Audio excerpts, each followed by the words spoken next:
Going to change oil on this 2016 Nissan Frontier. It's got the 4.0 V6 engine in it. I always just loosen the filler cap on anything I change oil and then just leave it sitting there to get air from the top. I don't know that that really matters, but that's how I do it. So up under here, right there's the drain. Uses a 14 millimeter.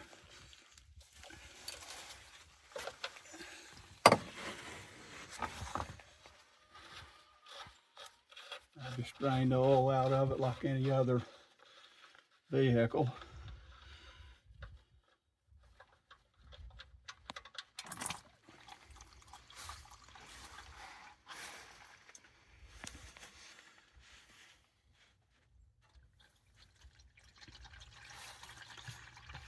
For this next part, I put a little extension on it. I get a 10 millimeter, and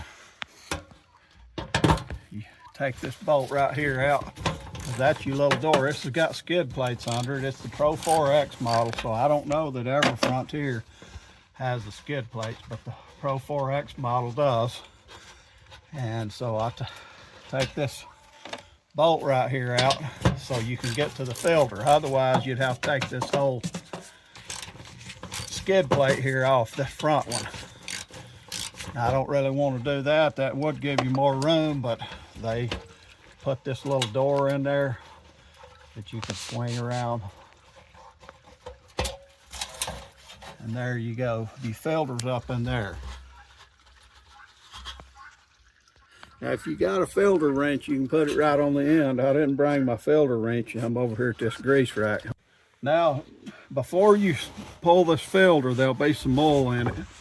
It's got a little rundown thing here to drip it off in there, but some of it usually runs back here too.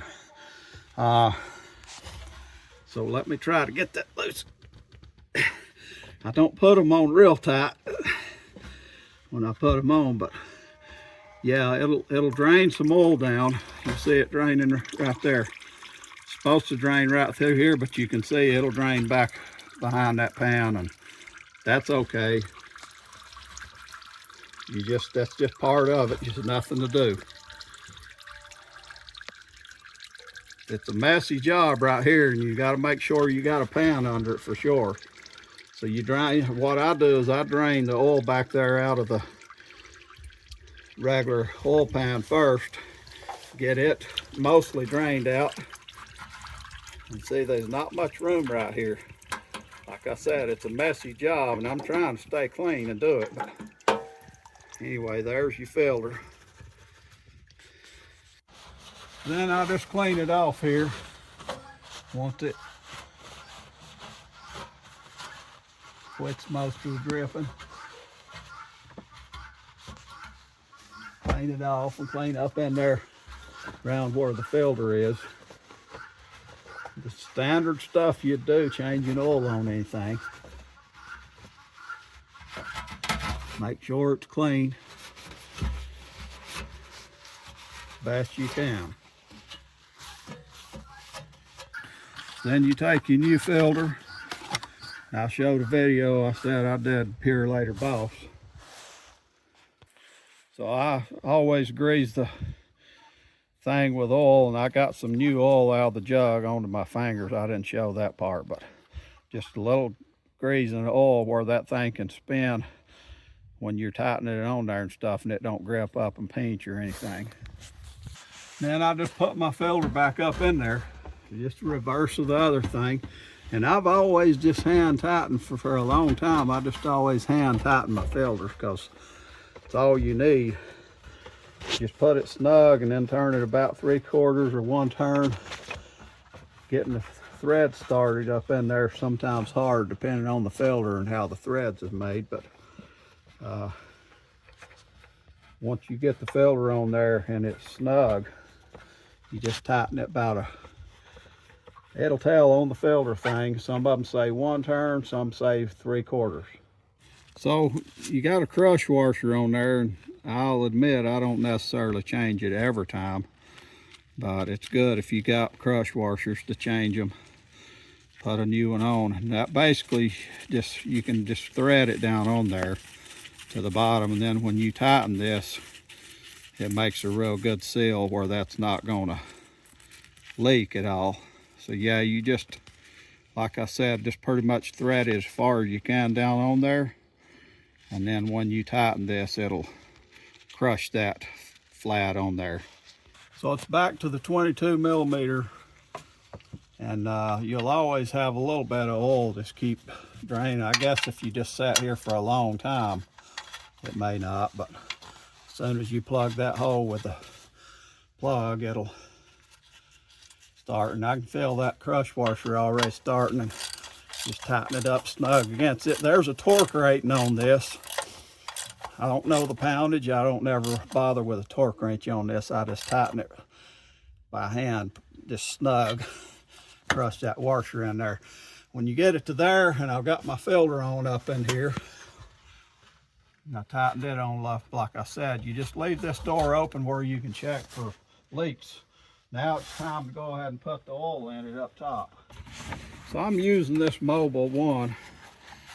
I'm using the high mileage. I got 250,000 on this truck, and I'm just using the high mileage, thinking it may have seal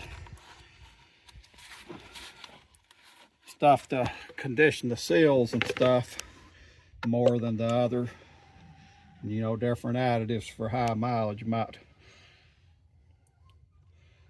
help with any oil usage or whatever. I don't know. I just started using it. This is like my third, fourth time changing the oil with this.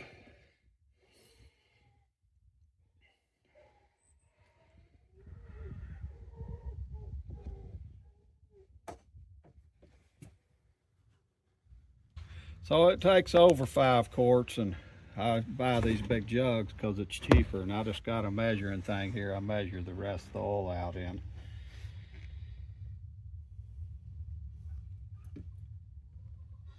Whatever one you got, the owner's manual will tell you how much put in there.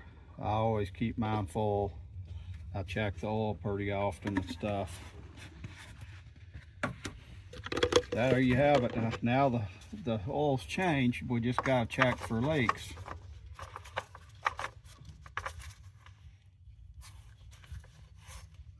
Now I got to turn it on and let it run 2 or 3 minutes to check for leaks. I think 3 minutes is about the time I let it run.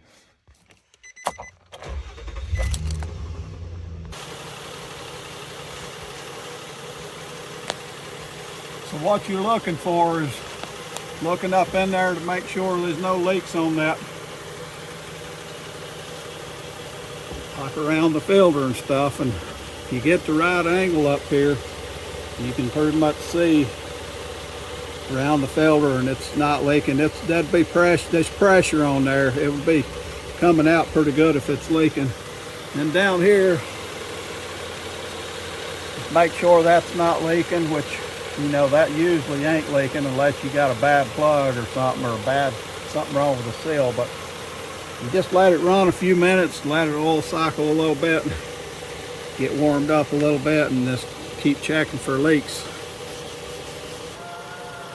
So then as it's running here, I just go ahead, after I've checked it for leaks, I just go ahead and close this door.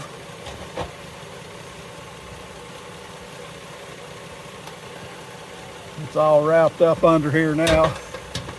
Oil's changed, plugs in. Filter's not leaking.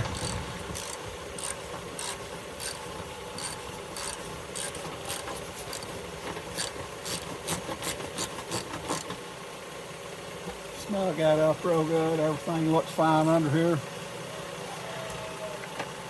And the last thing I do is just back it on off with the grease wrap.